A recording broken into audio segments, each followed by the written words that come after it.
की।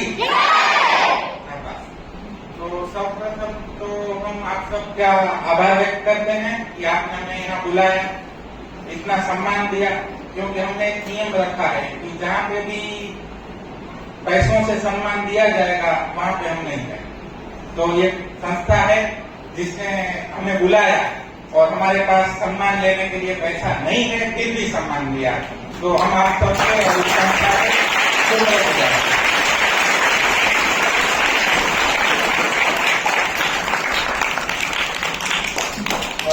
अब बारी से शुरू करेंगे। तो पहली जो डिबेट थी, लास्ट में डिबेट थी कि कौन सी गवर्नमेंट अच्छी है, फेडरल या सेंट्रल।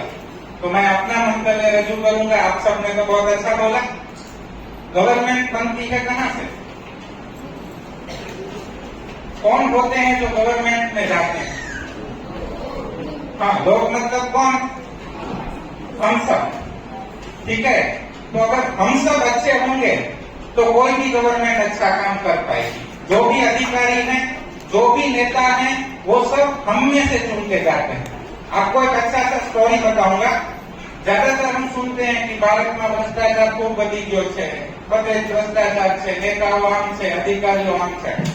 तो हम सब लोग एक फ्रेंड्स एक स्टडी के लिए निकले और हमारे पास और कुछ तो था नहीं, एक साइकिल थी। तो हमने उसमें से हवा निकाल दी और एक पंचर वाला था, उसके पास गए कि सर देखिए ना, इसमें पंचर है। तो हम रख के गए और बाजार में होके आते हैं, वापिस आके पूछा कि सर कितना देना है, कितना पंचर था? बोला 2 था, 20 रुपए देना पड़ेगा। फिर एक बार हमने हमारा एक टीवी था, उसमें से एक केबल काट दिया और टीवी वाले के पास गए कि हमारा टीवी खराब हो गया है, देखिए। तो उसने देख के बोला हमारा तो आईसी उड़ी गई, उसे 4000 रुपया लागसे। उसी तरीके से फिर हमने अपना फ्रीज था, उसका एक केबल काट दिया और फिर फ्रीज वाले के पास गए कि सर देखिए ना, हमारा फ्रीज नहीं चल रहा है। तो उसने बोला कि शू आवे पाछळ फ्रीज में ठंडू करवा माटे कंप्रेसर। हाँ, कंप्रेसर उड़ी गયું છે, 8000 નો खर्चो થશે। कहने का तात्पर्य यह है कि जिसको जितना मौका मिलता है वो उतना भ्रष्टाचार करता है। जो आज 20 रुपए का कर रहा है, कल नेता बनेगा 20,000 करोड़ का करेगा। और जब तक मैं इस संस्था को जान रहा हूँ, ये संस्था वही काम कर रही है कि अच्छे नागरिक पैदा हो ताकि कोई भी सरकार हो अच्छा काम कर सके।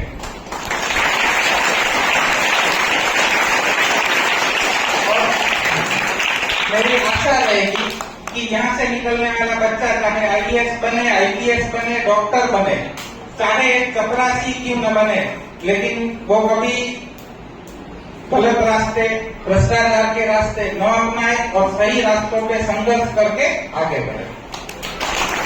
और जो दूसरी इवेंट थी, हमने बहुत सारे ऐसे स्वतंत्रता सेनानी, खास करके महिलाएं देखी कि इनको इतिहास में हमने बहुत बड़ा काम नहीं दिया। तो हमें स्टडी करना है कि उन लोगों ने क्या किया। तब भी भारत में तकरीबन 25 करोड़ लोग थे और उसमें से 17 करोड़ महिलाएं रही होंगी।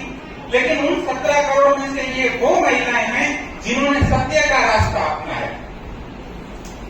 ठीक है, उन्होंने युद्ध लड़ा 3 तलवारों और भालों से।